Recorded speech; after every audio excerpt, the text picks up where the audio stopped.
This 9 Kings video is all about how to beat King difficulty as the King of Nothing, the first deck, and this will require you to have most of the levels, preferably level 9 if you want to tackle the King difficulty. Let's go over the perks. For the perks, you want 3 fortifiers so that you have 30% more damage on towers. We will be using towers to tackle King rank. 2 hoarders so that you start with some extra cards, allowing you to have more of a chance to draw or get scout towers or wild cards. 2 into politicians so we can get the perks we need for the towers during when we get to choose our passives. And 2 persistent so that we get free rerolls, allowing us more chances to get scout towers and passives.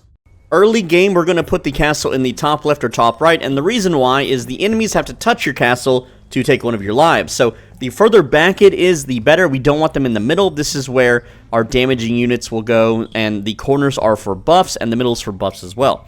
So we're going to put a castle here, and we're going to hope for a scout tower early game, which we did receive. We also got paladin, which is a tanky unit. Now, the scout tower we're going to put, again, in one of these middle boxes here. So because this one is next to a castle, this one would receive at least 3 buffs from the edges, as well as this one. So we're going to put that there. Now, we don't really care about buffing the paladin, so we're going to put him next to the castle.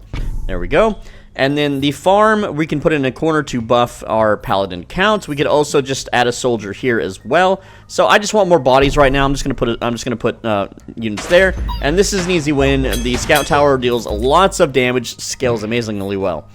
So another thing too is, depending on the cards you get drawn, early game, you need to focus on getting more scout towers and things that buff scout towers. So blacksmith buffs scout towers, so that's my choice.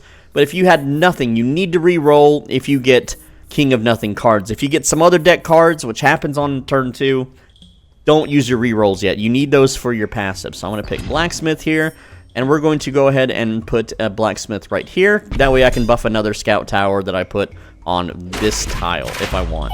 And there we go, got another scout tower. Now, what you should do normally is you should level up your scout tower ASAP so that it clears your waves. But we have until year 9 is when things start to ramp up. So I'm just going to put one here so it starts getting buffed by the blacksmith early on.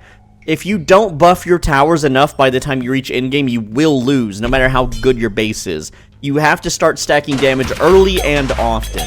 So for your royal decree, you're going to want bunker as priority 1, with eyeglass priority 2, and then iron fist only once you have eyeglass.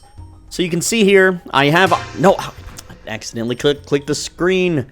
That is not what I meant to do. Oh, jeez. Well, anyway, I just messed up and picked outsourcing, so we're just gonna roll with it and see what happens. But this can make and break your game. You only get Iron Fist once you have Eyeglass, so just keep that in mind. I'm going to clone Scout Tower and continue on. Also, don't play around Blessings. Blessings always, put it on an empty tile, and it's, by year 9, you should already have your build kind of set on what you're going to do, so Baby Booming here is useless to me. When you have to choose what to go to war against, fighting the King of Progress is the easiest, and fighting the King of Spells is the hardest. So, King of Stone, the reason you don't want to fight King of Stone is because he has ballistas. They will immediately delete your army, and then they just run to your base and kill you before your towers can mop up anything. So, really, really hard fight there. Spells cleaves your entire front line, and then they have huge DPS, and they're very tanky. They're like the worst of the worst to fight, and unfortunately we have them here. We also have Nature, which is very easy, so do keep in mind, by picking these cards, though, you do get access to their cards. So King of Stone will give you Quarry, King of Progress will give you some value, but it's so much easier to win on King difficulty by fighting the easier opponents, rather than trying to get the best cards. And that also means that whenever you need to make peace, you should make peace with the hardest king, so King of Spells, see you later. Alright, so passives, we have Outsourcing on Accident, that was a misclick. We have Bunker, 50% attack speed. We have Eyeglass, so we have 20% crit. And now we can do Iron Fist, which doubles the crit our towers have. So, even though I messed up here, and I could have 50% more attack speed, I have quite a lot of beacons to make up for that. And, so yeah, pretty good stuff. Also, Converters being buffed by beacons are really nice late game, but we've got, like, 4 years to go. So I'm just going to use a Procreate on my tankiest unit. This is 128 HP. These guys are 80, so Procreate on those guys is the play.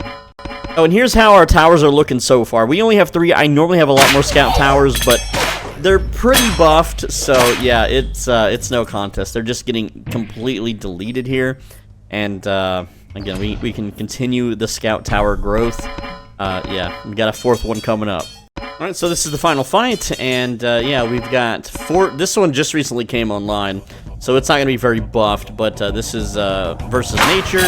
We have barely any tank units, so again, our army dies basically instantly, but so does theirs, right? And again, that's because we have our towers all buffed up, and we're going to start another run. So you can see this is on King difficulty, this is the stats, and there we go.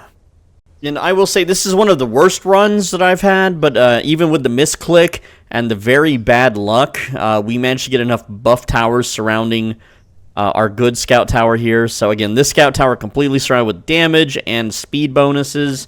Our tank unit's not that great.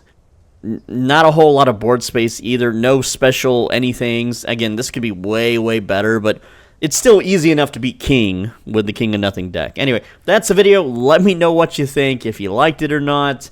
If you need help with any of the other decks in the game, they can all beat King difficulty. They can all beat it. There's a strategy for every deck. Let me know if you need help with it, and click the video on the right side of your screen if you do. Next time you go out to eat and ask for like a sauce packet, like a sweet and sour sauce or something for your nuggets, they're going to give you extra sauce.